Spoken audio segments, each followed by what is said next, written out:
আসসালামু আলাইকুম। আজকে বাড়ির থেকে বাইরনের পরে দিয়ে ছোট ভাইগুলো লিবু লয়ে দাঁড়াইছে, তারা নাকি লিবুর ফিনিক বানাইবো। আর রাজ্য হইতাছে আমরা গ্রামের ভিত্তি একটু বেশি গরম আছিল, এর লাগিয়া আমিও ছোট ভাইটির লোকে আই পড়ছি আমরা ব্রিজের ভিত্তি লিবুর ফিনিক বানাইবার লাগিয়া। আমি হেরার সাথে আওয়ার পর ছোট ভাই আফজাল আমরা ঘর থেকে শাড়ি আর জগ লই আইছে, মানে শাড়ি ডানতে বিছাইবার লাগিয়া আর বিছাই বইবার লাগিয়া, আর জগ দাফান আনতে লিবুটি দুইবার লাগিয়া। আর শাড়িটা বিছাইবার পরে শাড়িটার মধ্যে লিবুর বলটা থয়ে আসে আমরা সবাই প্রস্তুতি নিয়ে বয়ে যেতেছি গা। তো লিবুর ফিনিক বানাইবার লাগে প্রথম আসছিলাম আমি, শাওন, তামিম আর আফজালে। তো আমরা লিবু টিবু লইয়া শাড়ির মধ্যে বইয়া হঠাৎ করে মনে হইছে আমরা যে মহিষ টানছি লিবুর ফিনিক বানাইবার লাগে এটি ফুরন লাগবো। আর মনে হইবার সাথে সাথে আফজালে শাড়ির থেকে উঠতে যায় লইছে গরুর অর্ধেক খাওয়া বন। আর কাহার দাঁত থেকে মেসাই না সেটা বন্ডির ভিতরে আগুন ধরে সেটা মহিষটি ফুরবো। কাহার দাঁত থেকে মেসাই না আফজালে বনের মধ্যে আগুন ধরে দিছে, আর আমি বনের মধ্যে আগুন থুকু বনের মধ্যে মহিষ দিয়ে সেটা বালাডিকে লাত্তাছি যাতে মহিষটি বালাডিকে ফুরে। আর ইচ্ছা মতো করতেন লাড়ার পর মহিষটি মোটামুটি ভালোই ফুরে গেছে গা। আর মহিষটি ফুরার পর আমি একটা একটা করে বাঁচতাছি, মানে বনের থেকে বাচ্চা বাচ্চা আলাদা করতাছি, একটা একটা করে মহিষ বাচ্চা আত করে লয়ে যেতাছি শাড়ির ভিতরে যায় লিবুটি কাটবার লাগে। আবার তো আগে আমাদের অল্প কিছু ফুরা মহিষ আসছিল, আর এখন যেগুলো ফুটছি সবগুলো নিয়ে তুই দিলাম শাড়ির উপরে।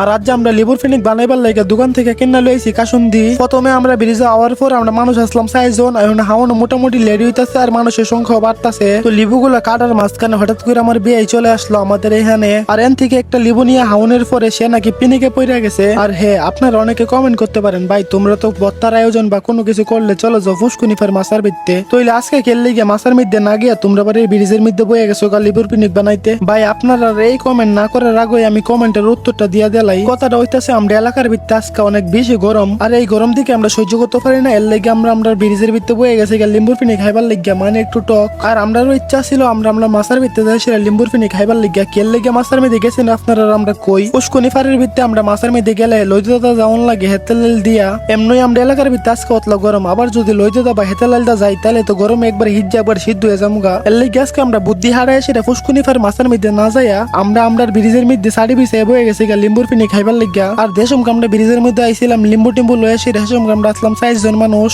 আর ওখানে হয়ে গেছে 4 আলি মানুষ, মানে মানুষ শুধু বাড়তাছে আর বাড়তাছে ঠিক এমন ভাবে, মানে যেমন ভাবে ফিরফাস জায়গায় মিষ্টি বা মিষ্টি জাতীয় কোনো কিছু দেখলে তানিমা অনেক সময় ধরে লিম্বুটি সিলানির পর যোগের মধ্যে ধুয়ে দিছে লিম্বুটি দুইবার লাগিয়া। তো লিম্বুটি যোগের পানিটা ধোয়ার পরে এখন আমার কাছে দিছে লিম্বুটি বলের মধ্যে ধুয়ে আসি সির করে কাটবার লাগিয়া। তো আমি লিম্বুটি কাটতাছি আর মনে মনে ভাবতাছি যে একটা গরম চাল হইছে, আর আমার লগে লগে জিরি বয়ে লইছে এটা দিকা দিকা মুখ দা লুল ফেলাইতেছে কুম্বালা লিম্বুটি ভর্তা করার পরে হাইব। তো সবকিছু দিয়ে সেটা লিম্বুটি মাহার পরে দেখি সবাই লিম্বু লয়ে সেটা কাটাকাটি লাগাই দিছে, কাটাকে কাটা হাইব। মানে হইতাছে কয়েকটা দিন ধরে যে একটা গরম পড়ছে এই গরমের ভিতরে সুক্কা না হাইলে কোনো উপায় নাই। তো লিম্বুর ফিনিক লয়ে সেটা সবাই কাটাকাটি লাগাই দিছে। আর আপনারা আমি প্রথমে কইছিলাম লিম্বুর ফিনিক বানাইবার শুরুতে প্রথম আমরা আসলাম 6 জন, আর লিম্বুর ফিনিক বানাইবার পরে এখন মানুষ হয়ে গেছে 4 গুণ 4 মানে 16 জন। তো হেরা অনেক সময় ধরে হেরার মন মতো লিম্বুটি হাওয়ানোর পরে হেরার কাছ থেকে আমি লিম্বুর বলটা নিলাম, কারণ লিম্বুর ফিনিকের সৌরাটি হাইবার লাগিয়া। তো বলটা নেওয়ার পরে আমি লিম্বুটি বাঁচতাছি, লিম্বুটি বাঁচার পরে বিসমিল্লাহ কয়ে সেরা নাকটা আলগিজা ঠোঁটটা লাগাই সেরা লিম্বুর সৌরাটি হাইতাছি। তো আজকের সময়টা ছোট ভাইটির লগে অনেক ভালোভাবেই কাটছে। ভিডিওটা আজকের মতো এই পর্যন্তই আসিল, পরবর্তী কোন এক নতুন ভিডিওতে আপনাদের লগে আবারও দেখা হইব। সবাই ভালো থাকবেন, সুস্থ থাকবেন, আল্লাহ হাফেজ। দেখা হচ্ছে আবারও কোন এক নতুন ভিডিওতে।